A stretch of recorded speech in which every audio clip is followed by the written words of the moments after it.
Assalamualaikum warahmatullahi wabarakatuh. Berjumpa kembali teman-teman di channel kita Mas Tiu KDR. Nah, oke teman-teman, apa kabarnya ya? Semoga kita semua selalu diberikan kesehatan dan juga selalu kita tetap sehat ya teman-teman ya. Semoga kita dalam melaksanakan kegiatan sehari-hari semoga selalu diberikan kemudahan. Amin. Oke teman-teman, di kesempatan kali ini ya kita akan memberikan informasi ya terkait dengan Serdik atau sertifikat pendidik. Nah, ini khususnya bagi teman-teman guru dalam jabatan. Nah, sebenarnya apa itu dalam jabatan atau mungkin biasanya kita sebut daljab ya teman-teman. Nah, ini kita akan membahas bagaimana seorang guru itu bisa mendapatkan sertifikat pendidik. Nah, alurnya seperti apa dan juga data-data apa yang perlu dipersiapkan, termasuk syaratnya apa saja untuk mendapatkan sertifikat pendidik. Nah, nanti kita juga akan membahas sedikit mengenai alur pelaksanaan PPG teman-teman ya. Jadi untuk PPG itu ada dua macam, nanti kita akan membahasnya. Tapi sebelumnya bagi teman-teman mungkin yang baru bergabung di channel ini ya, atau mungkin baru melihat video ini, jangan lupa klik tombol like dan subscribe, silahkan bunyikan lonceng notifikasinya biar Anda selalu mendapatkan informasi-informasi terbaru dari kita. Dan tak lupa juga teman-teman kita sampaikan terima kasih ya yang sudah mendukung dan mensupport ya segala aktivitas kegiatan kita ya, khususnya untuk tim webmaker.id yang selama ini telah memberikan dukungan ya kepada support kepada channel ini ya. Semoga webmaker.id semakin di depan. Webmaker adalah sebuah platform yang bergerak di bidang jasa pembuatan website dan desain website. Webmaker juga melayani pembuatan aplikasi sekolah maupun aplikasi lainnya. Bagi bapak atau ibu yang di sekolahnya belum memiliki website, kini saatnya tepat untuk membuat website yang keren, modern, dan menarik, tentunya dengan harga yang sangat murah. Bagi Bapak Ibu yang ingin memesan atau ingin info lebih lanjut mengenai webmaker, silahkan kunjungi alamat website yang ada di deskripsi video ini. Terima kasih dan selamat bergabung dengan kami. Oke, kita lanjutkan teman-teman. Jadi kita akan membahas mengenai cara memperoleh sertifikat pendidik ya atau Serdik bagi guru dalam jabatan. Nah, tentunya teman-teman sudah tahu ya bahwa apa saja sih sebenarnya manfaat dari sertifikat pendidik dan juga tujuannya apa. Nah, kita akan melihat teman-teman mengenai Permendikbud tentang sertifikat pendidik. Jadi teman-teman nanti bisa membaca ya atau mungkin bisa mencari, bisa dibuat sebuah referensi mengenai bagaimana cara kita memperoleh sertifikat pendidik ya. Ini kita lihat dari Permendikbud ya teman-teman, atau Peraturan Menteri Pendidikan dan Kebudayaan Republik Indonesia nomor 38 tahun 2020. Nah, ini khususnya di sini akan membahas teman-teman ya bagaimana cara memperoleh sertifikat pendidik. Nanti teman-teman untuk satidanan ya nanti bisa download aja di deskripsi video ini ya, nanti kita akan lampirkan linknya. Dan juga mungkin teman-teman yang ingin membaca dan juga ingin memahami mengenai peraturan ini, nanti silakan nanti diambil di deskripsi video ini. Oke teman-teman, kita tidak akan melihat semuanya ya, kita hanya mencuplik atau kita mengambil inti-inti poinnya saja. Jadi bagaimana supaya teman-teman guru itu khususnya bagi guru dalam jabatan agar bisa memperoleh sertifikat pendidik. Nah, yang pertama teman-teman kita melihat dulu ya pengertian guru dalam jabatan ya, atau kita singkat biasanya daljab ya. Jadi guru dalam jabatan itu adalah guru pegawai negeri sipil dan guru bukan pegawai negeri sipil. Ini artinya PNS dan non PNS yang sudah mengajar ini teman-teman ya. Jadi kalau dalam jabatan ini intinya yang sudah mengajar pada satuan pendidikan baik yang diselenggarakan oleh pemerintah pusat, pemerintah daerah maupun masyarakat penyelenggara pendidikan yang sudah mempunyai perjanjian kerja atau kesepakatan kerja bersama. Jadi artinya guru dalam jabatan itu adalah seperti ini teman-teman ya. Jadi baik itu sekolah yang diselenggarakan oleh pusat pemerintah ya, mungkin di sekolah negeri maupun di sekolah swasta atau biasanya guru yayasan. Jadi seperti itu. Yang di nomor 2 adalah tujuan sertifikasi teman-teman ya. Jadi untuk di pasal 2 ya, sertifikasi itu bertujuan untuk meningkatkan kompetensi guru dalam jabatan sebagai tenaga profesional ya pada satuan pendidikan untuk memenuhi kompetensi pedagogik, kepribadian, sosial, dan profesional sesuai dengan ketentuan peraturan perundang-undangan. Nah, ini adalah salah satu dari tujuan sertifikasi. Nah, mungkin tujuan lain teman-teman ya. Mungkin bagi teman-teman yang sudah memiliki sertifikat pendidik ya, tentunya apabila memenuhi persyaratan ya teman-teman bisa mendapatkan tunjangan profesi pendidik atau biasanya TPP ya. Ya mungkin teman-teman juga sudah tahu ya. Jadi bagi teman-teman yang sudah memiliki sertifikat pendidik dan dia juga mengajar dan juga sudah memenuhi persyaratan untuk memperoleh tunjangan ya, teman-teman juga bisa mendapatkan tunjangan. Nah, nanti kita akan bahas berapa besaran tunjangan dari profesi pendidik itu ya di video kita berikutnya. Selanjutnya teman-teman, nah ini untuk persyaratan untuk memperoleh sertifikat pendidik ya, teman-teman nanti bisa menyiapkan apakah teman-teman sudah memenuhi persyaratan apa belum. Nanti jika belum memenuhi persyaratan ya harus segera disiapkan persyaratannya. Apabila sudah memenuhi ya tentunya tinggal menunggu seleksi ya teman-teman ya. Biasanya sebelum adanya penetapan sertifikat penetapan calon peserta PPG ya teman-teman ya, kita membahasnya nanti PPG. PPG itu adalah pendidikan profesi guru ya teman-teman ya. Biasanya PPG ini kegiatannya ya, jadi pendidikan profesi guru. Jadi untuk memperoleh sertifikat pendidik teman-teman harus mengikuti PPG dulu atau pendidikan profesi guru. Nah, untuk persyaratan yang pertama teman-teman ya, jadi untuk calon mahasiswa program PPG dalam jabatan harus memenuhi persyaratan sebagai berikut. Yang satu adalah memiliki kualifikasi akademik S1 atau D4. Ini minimal S1 ya teman-teman. Kalau mungkin yang masih SMA atau mungkin belum lulus itu juga tidak bisa mengikuti PPG. Yang nomor 2 adalah guru dalam jabatan yang diangkat sampai dengan bulan Desember 2015. Ini artinya bagi teman-teman yang di atas 2015 ya kemungkinan menunggu informasi terbaru ya teman-teman. Karena apa? Karena di sini untuk PPG dalam jabatan yaitu untuk guru dalam jabatan yang diangkat sampai dengan bulan Desember 2015. Jadi teman-teman harus melihat. Nah, tentukan teman-teman itu harus memastikan ya apakah data-data yang ada di Dapodik itu sudah benar. Termasuk dari SK penugasan dan juga SK pengangkatan. Karena di sini nanti menentukan ya teman-teman ya di poin 1B. Ya, diangkat sampai dengan bulan Desember 2015. Ini nanti biasanya dilihat dari isian yang ada di Dapodik.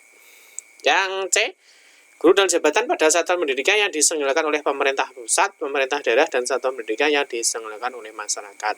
Nah, ini artinya guru PNS maupun non-PNS ya teman-teman, itu bisa mengikuti program PPG. Yang di poin D, lah ini yang terpenting teman-teman ya, terdaftar pada data pokok pendidikan Kementerian Pendidikan dan Kebudayaan. Nah, ini teman-teman harus memastikan ya bahwa teman-teman itu sudah masuk ke dalam aplikasi Dapodik apa belum. Nah, tentunya juga banyak yang teman-teman ya yang sudah mengajar lama tetapi baru masuk ke Dapodik, bagaimana lah teman-teman harus memastikan ya SK pengangkatan dan juga penugasannya di Dapodik itu juga harus tertera dengan benar ya sesuai dengan data yang ada. Teman-teman itu masuk di sekolah itu mulai kapan, itu harus terlihat dari TMT pengangkatan dan juga TMT penugasan. Di poin E, lah ini juga penting teman-teman memiliki nomor unik pendidik dan tenaga kependidikan atau NUPTK. Lalu teman-teman bagi yang belum memiliki NUPTK ya, itu segera mengajukan NUPTK ya dengan persyaratan yang sudah kita bahas ya teman-teman. Nanti untuk memperoleh NUPTK caranya bagaimana ya teman-teman, nanti bisa lihat aja di sini ya di channel kita di bagian playlist ya teman-teman, nanti bisa cek di sini ya di NUPTK. Nah, di sini ketika sudah membuatkan cara mudah mengajukan NUPTK. Jadi teman-teman nanti kita akan selalu mengupdate informasi-informasi terbaru di channel kita. Yang berikutnya adalah telah melengkapi dokumen persyaratan. Nah, ini artinya ketika nanti sudah ada pembukaan untuk seleksi PPG atau seleksi calon PPG ya teman-teman, nah, tentunya harus ada persyaratan yang harus dilengkapi. Kita lihat di poin 2 ya, guru dalam jabatan sebagaimana dimaksud pada ayat 1 huruf C merupakan guru yang diangkat oleh pejabat pembina pegawaian atau pejabat yang ditunjuk pada satuan pendidikan yang diselenggarakan oleh pemerintah pusat dan pemerintah daerah. Ini artinya PNS ya teman-teman ya. atau pimpinan penyelenggara pendidikan pada satuan pendidikan yang diselenggarakan oleh masyarakat berdasarkan perjanjian kerja atau kesepakatan kerja bersama. Yang B ini adalah GTI atau teman-teman yang berada di yayasan. Jadi yang baik yang di sekolah negeri maupun di sekolah swasta itu juga memiliki kesempatan untuk bisa mengikuti program calon mahasiswa PPG dalam jabatan. Jadi seperti itu. Ini yang persyaratannya harus dilengkapi. Selanjutnya yang kedua adalah ini juga termasuk tahapan pelaksanaan ya teman-teman ya.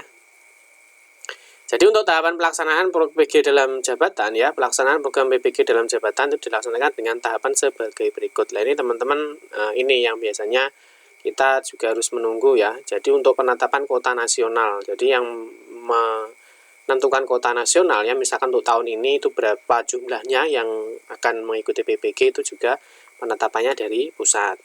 Yang kedua adalah sosialisasi program PPG dalam jabatan. Ini tentunya kalau sosialisasi ya sudah banyak media massa ya, mungkin ada di informasi-informasi itu sudah sangat banyak ya. Yang C adalah penerimaan mahasiswa program PPG dalam jabatan. Ini untuk tahapannya. Nah, penetapan kuota nasional ini artinya yang masih awal ya teman-teman. Jadi ditetapkan dulu penetapan kuota nasionalnya itu berapa. Penetapan kuota nasional sebagaimana dimaksud dalam pasal 5 huruf A dilakukan dengan tahapan sebagai berikut. Ini ya. Jadi Menteri menetapkan kuota nasional mahasiswa program PPG dalam jabatan setiap tahun. Jadi setiap tahun itu ada PPG dalam jabatan ya teman-teman ya. Kalau kita lihat ya informasi mengenai PPG, teman-teman nanti bisa cek aja di channel kita ya teman-teman ya. Jadi di channel kita teman-teman nanti bisa lihat kita masih membahas di seputar ini PPG atau sertifikasi ya. Nanti cek aja di playlist ini ya, PPG atau sertifikasi ya. Teman-teman bisa melihat di sini ada jadwal pelaksanaan PPG dalam jabatan. Di sini ada angkatan 1 sampai dengan angkatan 4. Ya, ini di tahun 2021 ya teman-teman. Jadi teman-teman nanti bisa ngecek aja, mungkin bisa sebagai referensi. Nah, yang kedua adalah Menteri dalam menetapkan kuota nasional mahasiswa program PPG dalam jabatan sebagai yang dimaksud dalam huruf A mendelegasikan kepada Direktur Jenderal. Ini nanti yang ditunjuk untuk melaksanakan kegiatan PPG itu ya. Yang C ini sudah jelas ya teman-teman, bahwa Direktur Jenderal menginformasikan tentang jumlah kuota nasional sebagai maksud dalam huruf A dan tata cara pendaftaran dan calon mahasiswa program PPG dalam jabatan kepada kepala dinas. Ini artinya informasinya diberikan informasi ke dinas. Nanti dinas akan menginformasikan ke satuan pendidikannya masing-masing. Nah, ini yang terpenting adalah penerimaan mahasiswa program PPG dalam jabatan teman-teman. Jadi untuk penerimaan mahasiswa program PPG dalam jabatan sebagaimana dimaksud dalam pasal 5 huruf C dilaksanakan melalui tahapan sebagai berikut. Nah ini teman-teman ya, pendaftaran calon mahasiswa program PPG dalam jabatan, seleksi penerimaan calon mahasiswa program PPG dalam jabatan, dan pengumuman peserta. Nah ini tahapannya teman-teman ya. Jadi tahapan untuk penerima mahasiswa ya calon PPG itu pertama harus ada pendaftaran.